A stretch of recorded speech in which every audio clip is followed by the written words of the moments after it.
Allez vous abonner et partager dans votre chaîne 4 saisons Djoumalisé TV sur YouTube. Au partager en OP, au talipé, au s'abonner, restez toujours fidèle. Beaucoup de informations à large, des diffusions en direct.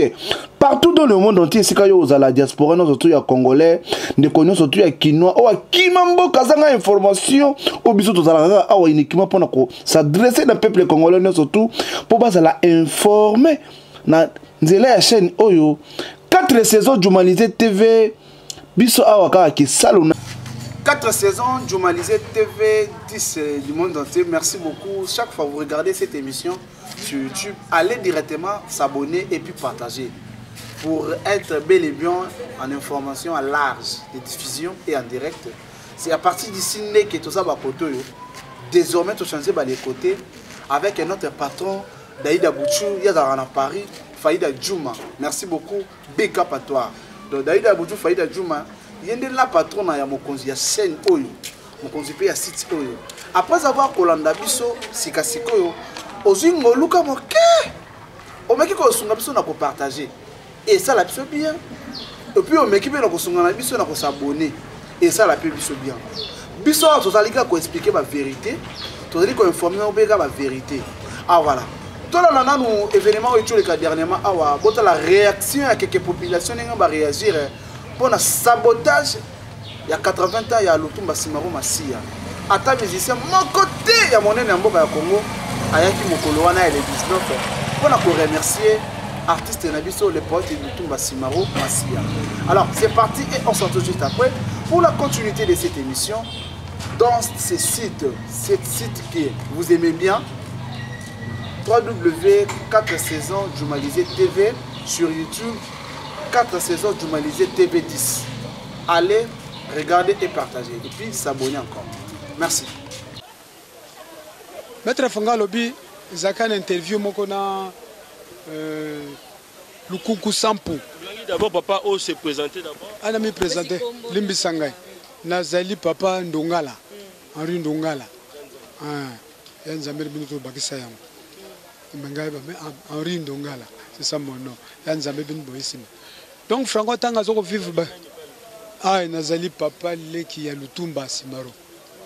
Bien que tant Zobota ma famille, Nazali Leki ya tata ya Boti Lutumba.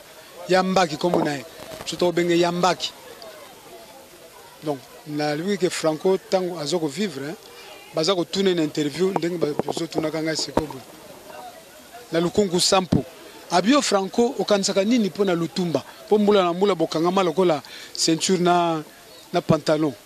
Réponse ya Franco ezalaka wana bomoni wana azali mokanisi wabakanisi. C'est que Lutumba azali mokanisi wabakanisi. Mais biso na famille to bengaka ye ngundu nkunga. Sinaki Congo ngoloba pour Papa Lutumba, le grand arrangeur, tu peux dire quoi? J'ai déjà tout dit à l'intérieur, là j'étais avec lui. C'est une grande joie et une très grande déception. Pourquoi une grande déception? Parce que personne n'est en mesure d'estimer combien de droits d'auteur lui reviennent dans ce pays. J'aimerais que ce soit une première, que l'institution qui s'occupe de gérer les droits d'auteur des artistes puisse dire à Simaro, 80 ans d'âge, tant d'années de carrière, voilà tes droits d'auteur, on les estime à temps. Merci. Bye bye. Voilà DJ, bonjour. Bonjour mon frère. Bandobata Labiso, Bamoni, présence dans la parcelle, Papa Labiso, le monument de la musique congolaise, Papa Lutumba, En tout cas, d'abord, premièrement, c'est un pour la première fois aussi. Après 80 ans, Papa tout le monde a fait une salle à Maramé. 80 ans, c'est vraiment significatif. Là, 60 ans, il y a carrière. Biso artiste urbain, il y a une plateforme à Kinshasa, il y a une plateforme à musique. Et puis il y a Kif Sound, et puis il y a A-Connexion, il y a une structure.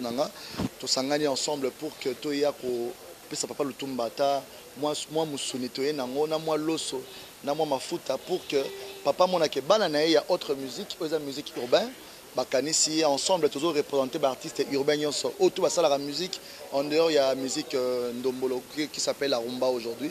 Alors tu as qui sont artistes basés Awa, Kumbani pour commémorer ensemble tout c'est papa 80 ans na retenir ni na 80 ans na papa Lutumba c'est son côté calme c'est son côté Mutu Atsaka Kimia en dehors d'être poète d'abord il met la paix entre les artistes et puis il est au centre de beaucoup de conseils et j'aurais souhaité que Nzamba Baxeli sous Mikolo Belé afin que carrière nae et mata amata akende sous musika enfin que ba conseil nae na maloba nae a bien tikala et on peut sa sous réflexion na ba texte ba bonne parole ba bonne rumba guitare nae wana toujours ezalo komoko érotique à la éternelle na mituna biso donc yango moni vraiment to kati marambo tout vraiment poto kabulama moi et Sengo nae ensemble. Voilà, est-ce que la soirée pour Rosa la DJ Abdullah Rosa? Bien sûr, le anniversaire à DJ Rissel.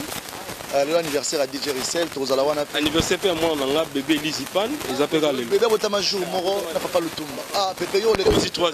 Donc 3 ans moins 77 donc plus 77 80 ans plus même donc moi la papa Ipan donc voilà quoi donc voilà DJ Rissel dans la soirée wana Toroya Toro Sepela parce qu'on est des artistes.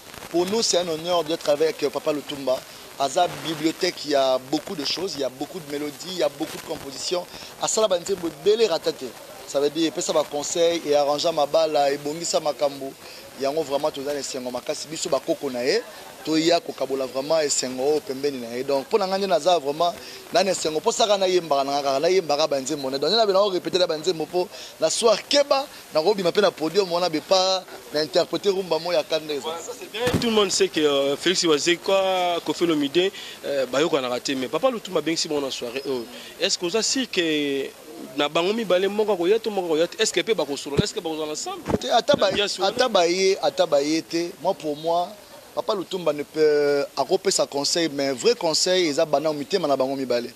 Bako van sa bango devant batamokili. Batu balax bango Kofi Olomide wazé quoi. Mais ceux qui n'ont pas monté mana bango bolingo eza nangote, ça sert à rien. Papa Lutumba peut-être mieux placé, ya van sa bango mais il mieux placé té ya osang sa bango. Mutu musupa ozani ka empêchement, na biso ke entre bango mbale moko déjà oyate. Ouais, déjà, il y a en fait. Tu es mort déjà, vraiment, je ne mets pas ma main à couper pour me souhaiter, mais à couper pour te ma boroté, mais normalement, on comprend. Normalement, moi je ne mets pas ma main à couper, mais seulement il y a mort en yate. Mort mal à réseau déjà, donc moi excuse les gens, donc pour moi c'est un honneur. Parce que deux stars, on a Kofi Olomide, Quadra, il y a mon collègue DJ Quadra, mon vraiment, vraiment, soyez ça bien, quand Papa Lutumba vient, vraiment, ça bien. Monstre d'amour, soyez ça bien, mais, quand solo l'année, ceux qui solo, ils n'ont pas mis sa bateau, ils ont un quitté, comme la 4 montée, c'est plus important. Le Congolais doivent comprendre que ce n'est pas le moment d'avoir la haine. Nous, les jeunes, la nouvelle génération, on doit montrer la collaboration. Imaginez featuring à Kofi Nawazek et Rosanne. Imaginez featuring à Ferena Fali Rosanne. Imaginez featuring à Fabrigaz na Mutumoro Boba par exemple. Donc pour moi je pense que Bolingonde les Kinyoso, la musique congolaise n'a pas de c'est bien, besoin bien. Mais besoin de foot makamo kalamingité et comme maman que non un moroboé côté mobo comme raté. Tupac na BIG. Moi je suis salama ba kota na sama belé ba fanatique ba bomisa bango donc et comme maman que non quand on to kana raté ba kutani ba bomani na erreur BIG akenda na kota ba Tupac tellement kanda Tupac nga kufa kuna hier mo pa binga so dans sa prison testant nga kufa pour na Joe tanta aboma epeli solution ba meilleur ami donc en fait ça a confusion parce que la film ba ebi donc ba to ebi histoire wana confusion kaka ya lokwa neti ba ebi que non yo na nga to kana raté yo ina mabele na nga kuna ebi na nga te ba tunanga ba barre pour na kanda que Joe laksani na ko affronter biso bota effet ba te au fait ba barre ce que ba tout no pe kuna bi Abdul Abomisa biso kuna donc voilà c'était vraiment chaud quoi donc pour moi c'est un honneur voilà qu'on est ensemble. Voilà. Merci DJ. Merci DJ. Merci. Na profiter pe na pesa ba remerciement la professeur Émile Moïka Songo vient biso vraiment pour l'initiative. Le professeur merci pour tout. Il a mis tout le moyen G pour que Marambeuse aille bien. Voilà. On a libanga pour vieux par rapport à c'est bien. De côté.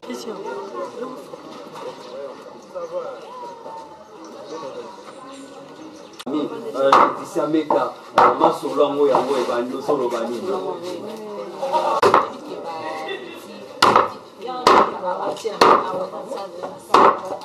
Madame papa Sombote. Maman. Bonjour papa. Vous avez une kati ya famille Lutumba?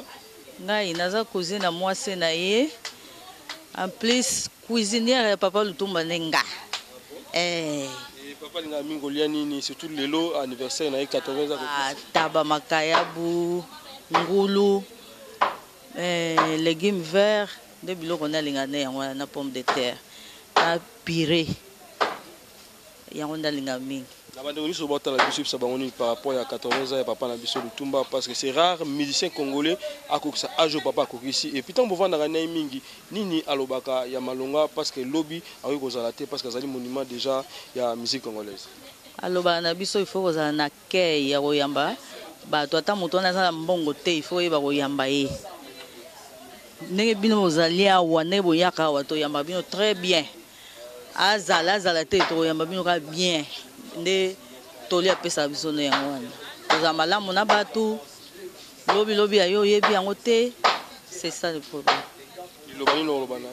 C'est notre moment où la caméra selon la papa Lutumba ça la tout selon en face et tant que c'est mec na benga sous ce mec na benga ka papa na benga sous ce mec ka papa batu nyoso ba yaka bato poto bato braza bato ngola ba yebi ke to benga ka papa ici na loba nini yebo ka yebi bon anniversaire papa ici.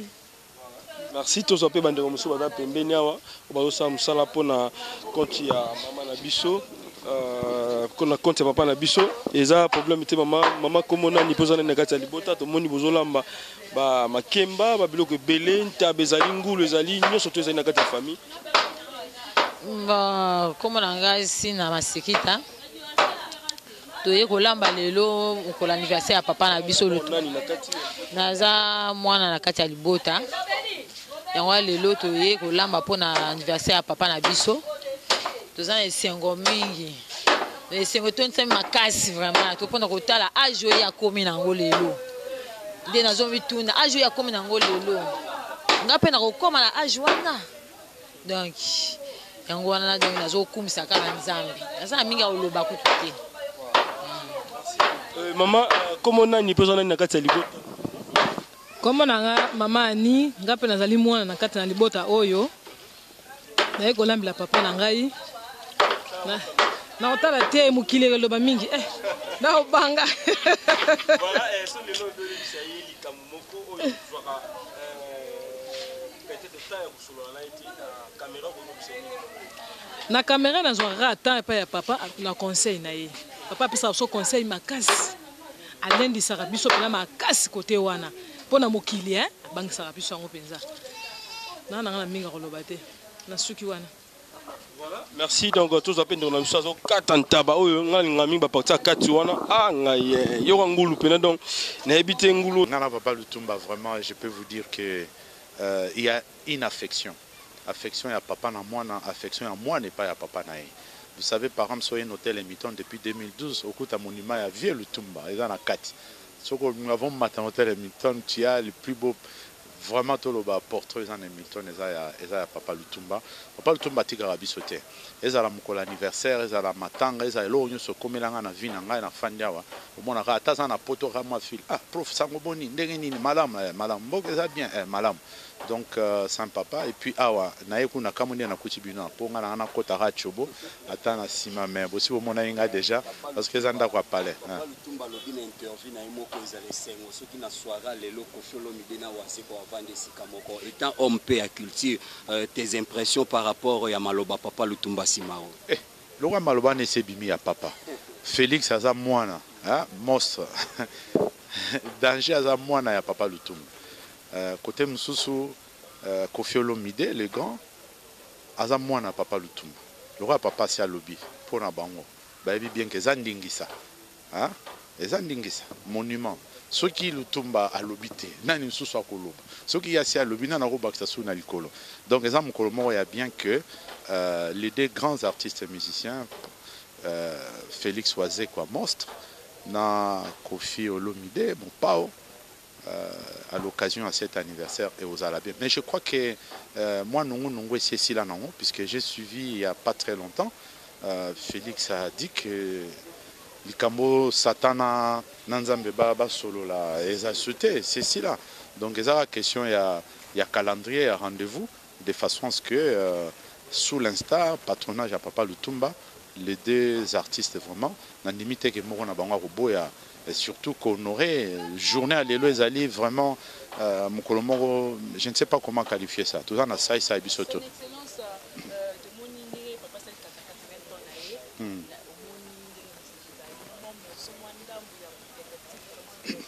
Ah, il y a bien, ils ont belé. Parce que na benga rango ezali chanson testament. Ezali nzembo testament ya poète Lutumba Simaro.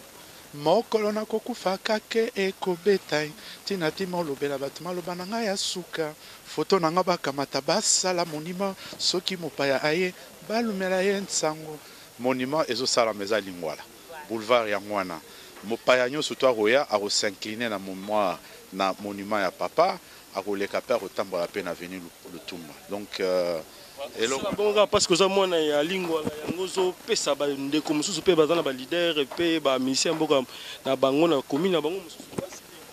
Oui, bien na pesa bino témoignage moko. Tout à l'heure ba poser une question.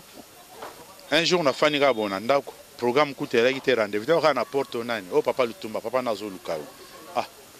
Papa, est-ce que kokota kana papa zo kota bo elinga coffret ya ba donc ndé na za bona za na coffret ya banze monyo surtout papa Lutumba abimisa na za na coffret ye moko ya un matin comme ça ya tika et na eka kotikela o donc eza koloba auto zo ça les arrêté que moi na lingua la main eza amoureux fanatique. Il y a un auteur compositeur un penseur oyo les grands maîtres Luambo azai robenga mokanisi ya makanisi c'est-à-dire le philosophe le sociologue.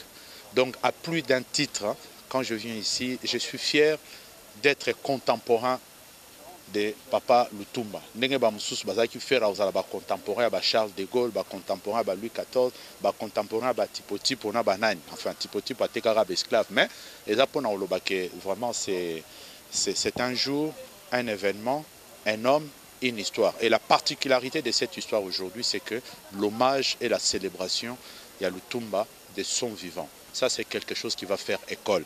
Parce que la tradition, on a habité, on a kinto comment, bon, l'acceptation de l'ingrédient sur azate, les loyers, to l'acceptation sur couquet, to l'ingie. Le lot au sengaké, porte ouverte, porte à papa le tout mesa au fondament, mais pas il n'est pas batubaya, va passer un bout, va saluer moi selfie, ce qui moutakane, ça qui attend moi symbole moro ya muke, atiki nanda kwa vambi. Merci. Des masolo yango. Tout à l'heure carnaval les ali, tout à l'heure concert aux ala. Mais et là liboso salle oyo basala ba mariage salle ya banquet salle la cérémonie ya nani ya commune à lingua là désormais ça s'appelle salle Lutumba Simaro plaque ça déjà yemora kin refungo la plaque wana à partir de bandi carnaval quand même to la ça kebiso ba na lingua la to sepeli ndenge ex avenue mouché komi avenue Lutumba donc biso tout aux anakati avenue Lutumba nenga na uti na to sala tournée na uti na télévision na notre Congo to lobi otoye koloba. Si on a tout ça la tournée, biscan sur la terrasse na lingua là, oh parce que bani gobeta musique, et zo beta mara banzema Lutumba, ok jazz na bana, ok. Donc moni c'est un grand jour pour nous. Et puis talara ndenge na tradition na biso, journée à la béni na biso africain, ceux qui moi mbou les obeta. Moins de moi mbou les obeta la biso, c'est-à-dire ça va bénédiction. Merci les professeurs, merci. Voilà, ok. Botali ndenge nini le pote Lutumba Simaro, vous remerciez na biso a commune na lingua la ndenge a honoré. Mais je crois que les gens ont à Makanisi. Le gouvernement congolais, 100 mètres, je ne sais pas. So Barara sont en Koufi, je ne sais pas, sur source de provenance.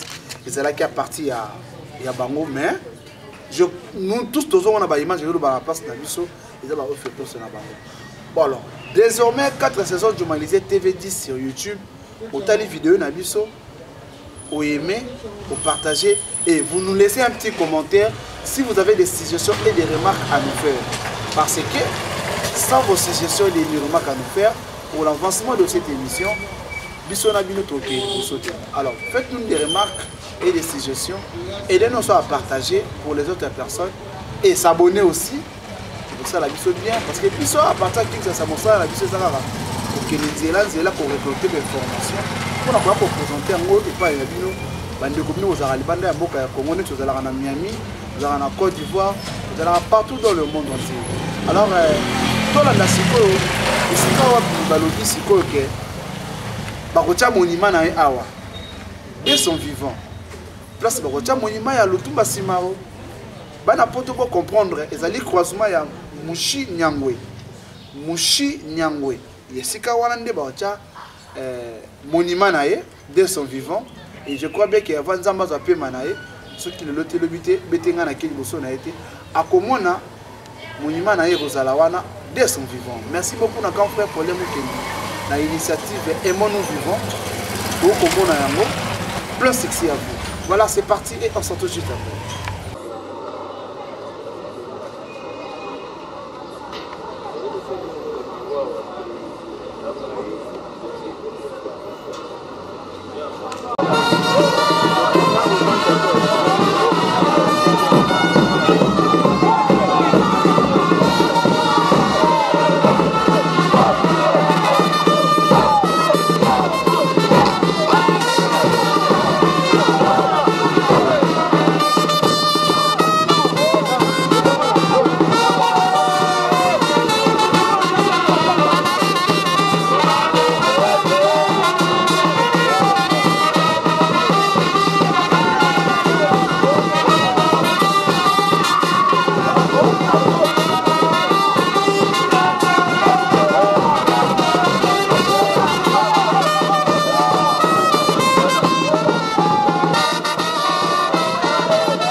Soyez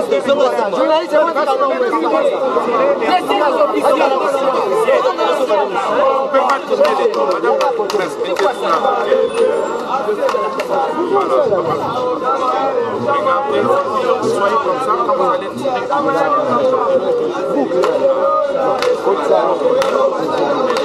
prenez le ficelle avec votre main. Voilà. Regardez de l'autre côté. Voilà.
Voilà, ok, merci beaucoup. Nabana ya poto bino bosepe na émission ya mokolo ya lelo. Efe ayembe la japonaise azalaka na Paris. Mokonzi ya site oyo Daïda Bouchou, Faïda Djouma, ya vanda na Paris. Otana posa be information bobengi biso na numéro la totie na C. Bozala bel et bien tokita sur le terrain pour na makambo surtout basketteur. Jerimbaka le basketteur congolais à l'étranger. Maître bienvenue ma azara na États-Unis. Parfait Kibala, Jimmy Kiambi, papa na pasa na maman, papa na Kevin. Bati séjour na Canada, bato zonga États-Unis calamité. Merci beaucoup na bande connaissance surtout aux à l'étranger. Vous avez besoin de participer à l'émission à partir de Paris, à partir d'Europe. Vous contactez le numéro là. Vous contactez Daïda Bouchou, Faïda Djouma, 4 saisons Djoumalisé TV 10. Vous allez na yawana yende patron à chaîne au biso bana misala na ye. Merci beaucoup et tout kuta na mokolo ya. Lobby ceux qui connaissent ce Christ, il y a zoni na ye mokolo ya lelo. Allez, bika.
président de la coordination pour l'Ingwala, Lutumba Simaro, 80 ans, le professeur Mingwala Koloba. Oyo azali artiste. Asalaka ba œuvre na ye na Rafia. Oyo tobeka na Tokyo. Rafia to babe na Peko. Peko. Alors, on va rappeler Tokyo na kanisi. Voilà. Asali yoko tu considères que pour asala eloko oyo. Œuvre oyo pour pesa cadeau na artiste. Na biso monene Papa Lutumba Simaro. Pour nous, tout ça, on peut ça beaucoup à l'occasion de 80 ans d'Achaïe. Pour nous dévoiler un mot, tout d'abord, on va laisser le président Waïf Sabiso, ce qui Papa Lutumba, tout bien, on va vous remettre à dévoiler pour auto et va se lever. Merci, Mingi, Dieu donné, et la liberté d'inspiration. Cadeau, et ça, Papa Lutumba. Monument, et ça, yo moko yemba lobike et toko na ngai na somba pona kidiba et toko pe ko sala pasi ya on toko luka peko na yango toko benga mama président d'honneur aya ko dévoiler cadeau yo coordination et à travers coordination lingwala mobiba bana lingwala ba pesio na soutenir la mikolo.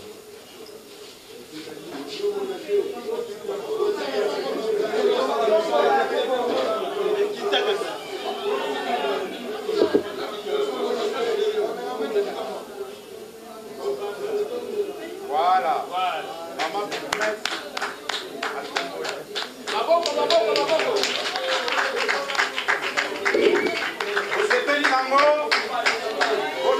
c'est simple mais symbolique. Ils allaient simple mais symbolique. N'a pas Papa Lutumba en tant qu'artiste à apprécier valeur et à œuvre. Voilà.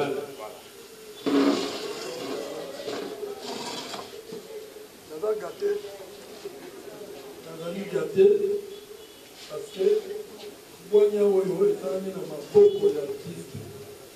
Il y a des gens qui ont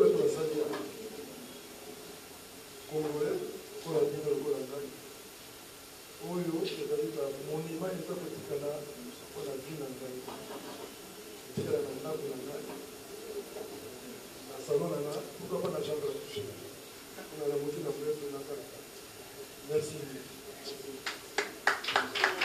Alors, pour permettre à l'un de présenter nos artistes dans l'eau. Voilà. Monsieur le Président, peut présenter nos artistes de la Bissau.